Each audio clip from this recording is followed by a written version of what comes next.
I'm Ellis Hamburger with The Verge here at South by Southwest with Path CEO Dave Morin. Thanks for coming on with us. And so you guys actually have some news this week. Why don't you tell me about it? Indeed. We rolled out Path 3 this week, which we're very excited about. It includes all new messaging, private messaging feature, stickers feature, and then some nice little Easter eggs all around the app. So do you think that down the line, people are going to have one social networking app that they turn to for their most meaningful communication? Or are people going to have Path and Facebook and Tumblr and Twitter and Snapchat? I think it'll probably grow. I don't think that there will be an infinite number, but I think there will be quite a few. I think that each context that we all interact in every day has different meaning, different requirements. I really like the analogy that Facebook built the cities, we're trying to build the home. Our friends over at Nextdoor are trying to build the neighborhood. Our friends at Couple are building the bedroom, or the bed, as it were. There's Yammer doing the office, right? And so I think that as Facebook's done a really good job at providing an identity layer for the entire internet, and now there's an opportunity to build these contextual experiences around these individual pieces of our lives where you want to walk into a different room to have a different experience. And what's your take on some of these ephemeral apps like Snapchat or Poke that kind of remove the permanence of some of the kind of standards for communication that we're used to today on Facebook, where something lives forever? What's interesting is if you think about all of the conversations that you have in your real life, you don't remember a lot of them, right? Like the conversations that you had yesterday, even with your closest friends, a lot of it just kind of disappears into the ether. And so I think that these applications sort of represent the, more of a human take on how things actually work.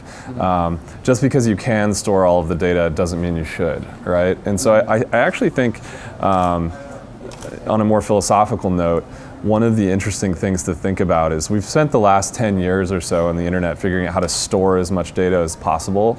And now you're seeing the popularization of these applications which actually create the absence of data. And so it's an interesting question to ask is this trend going to be a big one over the next 10 years? Are we going to see a proliferation of applications which create the absence of data rather than storing it? What do you kind of see as being something that is going to be awesome, like down the line, but maybe we're not quite there yet? Or like, what stuff do you really like these days that you're really inspired by? That's kind of out there.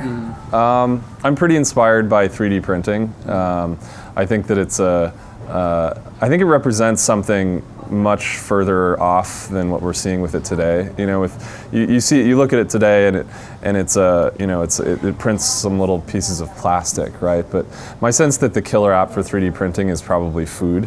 I'm still waiting for someone to build a 3D printer for chocolates. Or over Christmas, I saw somebody did a 3D printing of Christmas cookies, or clothing. Why can't we replace the closet with a 3D printer? These kinds of things, or even a house. I can't wait for the day that a 3D printer is like the size of a semi-truck and can build a house, right?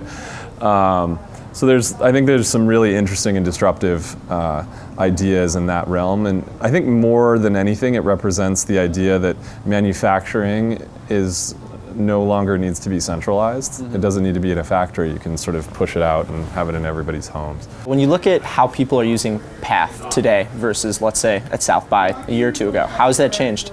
I would say a couple of years ago, amongst a small set of people, it was probably a great way to figure out where the good parties are, where everyone's at right now. I would say this year, last night, I was actually noticing that I was getting more information from Path about where the good stuff going on was than I ever have been. I think there's been a big shift there. We've got a lot more people on the service today. We're well over 6 million users now, growing really fast. And I think for us this year is going to be a lot about refining and purifying and simplifying everything that we're doing. And we've got a few other cool things up our sleeve for the rest of the year. All right. Well, thanks so much for joining us, Dave. Yeah, thank you.